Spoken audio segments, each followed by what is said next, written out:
It only takes a spark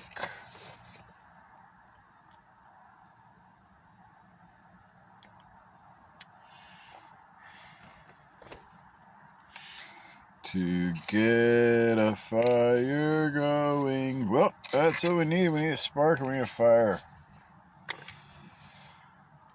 So that's what I'm trying to do, is fire people up. Some people think I'm nuts. But sometimes when you fire people up and they're not fired up, well, you can look a little nuts, because you can take a horse to water, but you can't make it drink, especially when it's got a muzzle. But yet, if I told you to put a potato in your exhaust pipe so the other cars will keep running good, would you do it?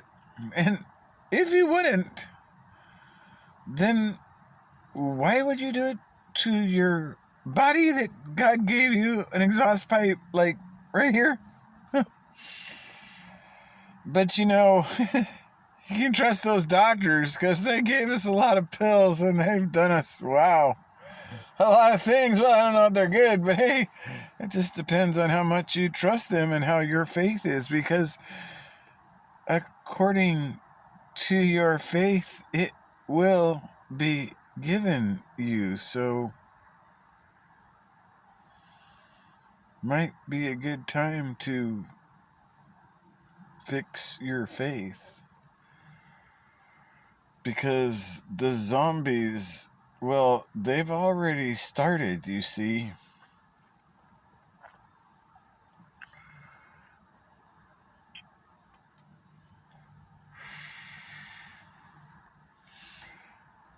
Chesterton said something really good. He said, atheists, it's not that they have no faith. People don't understand.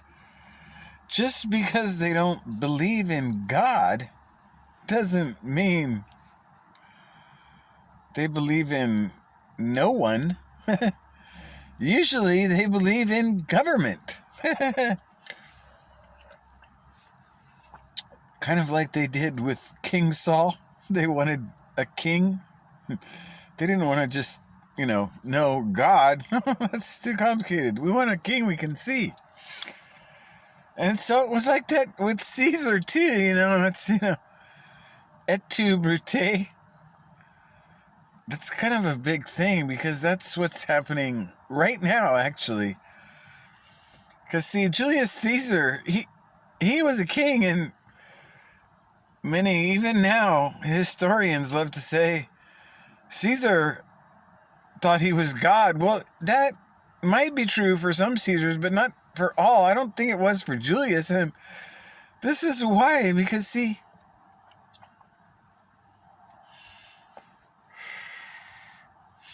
in those days, just like these days, and those days of King Saul, you see, a king is so much more fun to see when you can't see God, because, the king said only the pure in heart, those are the ones that see God when they're doing that pure in heart stuff. And if you aren't doing that, well, you're not seeing him. So it's funner to see a person, especially one who acts like he's God, if that's what you want to believe in, see? And so maybe that Julius, the whole time, he was acting like he thought he was God, because he knew that most people believed it.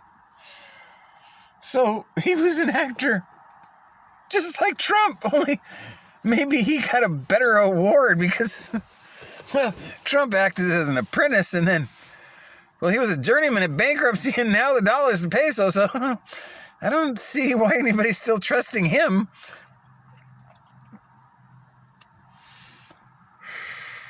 And that's besides the fact that he bought into the Tree of Life cabal and got a special award from Bibi. If you're not scratching your head from those gold coins with a sword on the back to behead all of the people who have broken the anti-Semite LGBTQ laws, well, you really are a zombie already. Maybe you're into that Netflix scene, that one that's half owned by Obama and the kids of the propaganda book. Yeah, that's the other owner. So they're brainwash specialists and MK Ultra. Well, let's just say Black Mirror might be more hypnotizing than people think.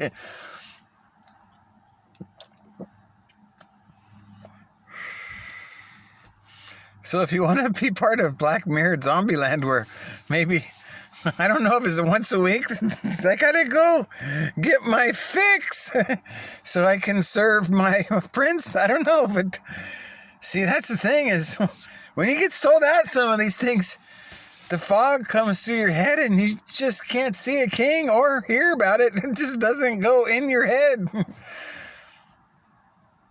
Kind of like those atheists. See, that's the thing. That's what I was saying about that whole atheism thing is these people who might have been atheists and trusted that king and thought he was God, like, you know, Caesar. That Julius one. Well, Brutus was like his good buddy and was like real close to him. And, well, that's what happens with those ones that they get so close to that big power. Like, and they think that they're all that, kind of like Trump, you know. And so, well, he, you know, he was king, and Brutus, well, he pulled out a knife and was like, I got you now. He killed him. But see, the thing is, Julius didn't get that, like, oh no, I'm gonna die. I'm God. No, what's gonna happen now? He didn't act anything like that. He just said, et tu, Brute?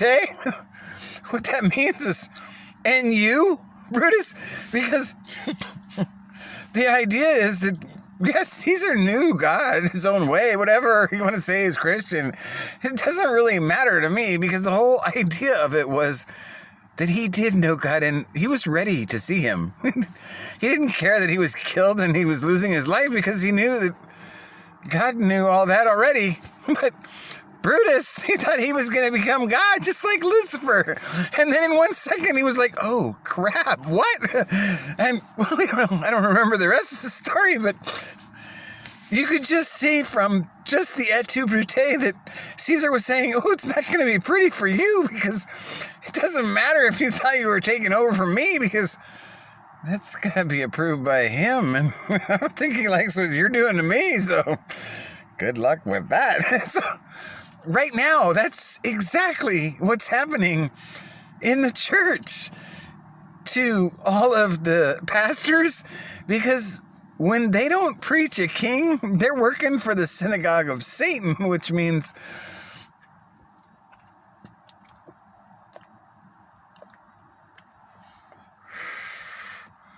let's just say they can't talk about a king. So the king has already been killed, see?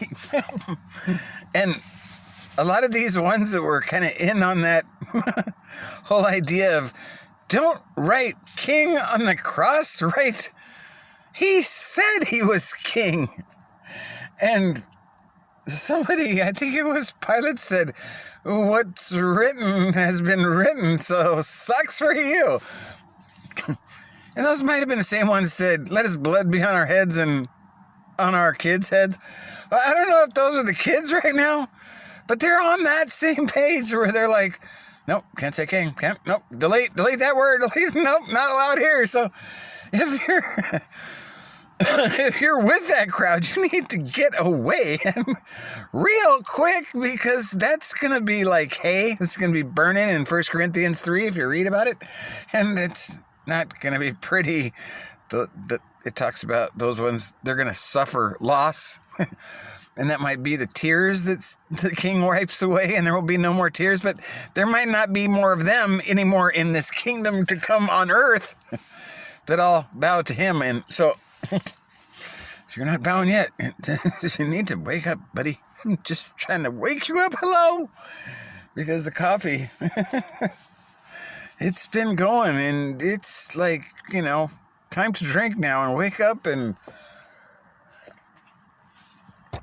get on the winning team, not on that other one that, oh, it's not going to be pretty. So Et tu, Brute, is what the king is saying right now to all these teachers who are teaching anything but a king. And when he comes, oh, it's not going to be pretty, because most of the churches, it says in Revelation 2, he's not happy with. He hates some of them, and the other one, besides the one he hates, is the synagogue of Satan, and I don't think he's loving that one too much, because they believe in a Jesus that boils in crap, so it's kind of good to get on the right page here, not get mixed up, because, see, Et tu, Brute, has already been said to all these teachers from the king, because, see, they too have that problem of thinking that who's God, he's God, and they're thinking they're God or something. Anyway, it's a princely thing. So the princes have been told Et tu, Brute, because the king got stabbed by them. That's the stabbing is like when they think he's boiling crap. Well, he's not. So the Et tu, Brute is when he comes. Et tu, Brute, and you too. And those might be the salt pillars in the sea, because I've been telling some of these guys to stop preaching crap because it's not true and it's not about a king. And well, they're deaf to me, and they don't have eyes to see, so that might mean that they're just beast marked already in the heart. They're zombies, and they're not yet heading out to sea, but they might soon be pillars to remember for 1,000 years, because there will be no more 7 seas of lies in the kingdom to come for 1,000 years. And those people that are telling lies and princely ideas, well, they'll be in the sea drying out for 1,000 years, so we can remember. Kind of like Lot's wife, when she looked back, yeah, same idea, but they're looking back right now while he's watching them during the tribulation. See, it is kind of a testing, so the wheat comes away from the chaff. So I'm trying to be kind of a Wheaties maker here, and plant some seeds. But it depends on you if they grow, because I can take the horse to water, but I can't make him drink. So if I smoke too much, don't hold it against me. I'm just so stressed out at how sleep these people are. Like, how can this many people be this zombified already when doesn't seem like we're this deep in it? But hey, according to your faith, it will be given to you. So have great faith in the king and follow the 2 greatest commandments. Love God, right, your neighbor as yourself. And you're on the road with the king, and it should be better from here. But just beware of that chaff, because it's getting really near to where the king, he takes the chaff away, and that whore de Babylonia, you don't want to be with her, because that's part of like the mummy dead thing, and that king doesn't need a dead wife. Yeah, that's a good thing to remember, when the JWs might be more saved than any church right now, because all the messages that I see them leaving are similar to the Catholics, who are on the radio praying 24/7 to be a church looking for a coming king. And the JWs are telling everybody, hey guys, we got to repent and get ready for the coming king and his kingdom to be, and for 1,000 years, karma, and all these kind of things. So before you point your finger and say those JWs aren't saying, well, they're doing more for the king, and I don't think he's going to be like giving them a quiz on their deity of Christ ideas. It's just about loving the king and serving him right and getting your heart with him. And so any Christians not doing that, well, I don't know what kind of Christians they are, but they're not knowing the Jesus I never knew. And maybe that's part of the Antichrist movement, because that would fit with that Synagogue de Satan, who seems to be in control of all the 503c churches right now, as far as I can see, because I haven't found one yet that will talk about a king, so that might be a sign. So maybe the Catholics and the JWs are the only ones on the king's side. I don't know, but that's what I see so far. So it might be good to just get with the king.